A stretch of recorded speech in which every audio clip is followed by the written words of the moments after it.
जिस बच्चे के बारे में मुझे कहा गया था कि वो मर गया है, वो जिंदा है। अब कोई मुझे खामोश नहीं करा सकता।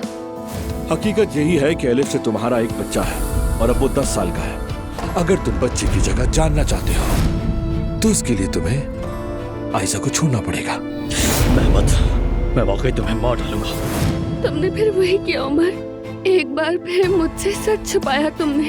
ये शक जो है ये तुम दोनों को अंदर ही अंदर खाता रहेगा। आयजा जहाँ भी किसी बच्चे को देखेगी तो उसे हमेशा यही लगेगा कि वो तुम्हारा बेटा है। ये शक उसे बेचैन करता रहेगा। उसके बाद क्या तुम पहले जैसे रहोगे?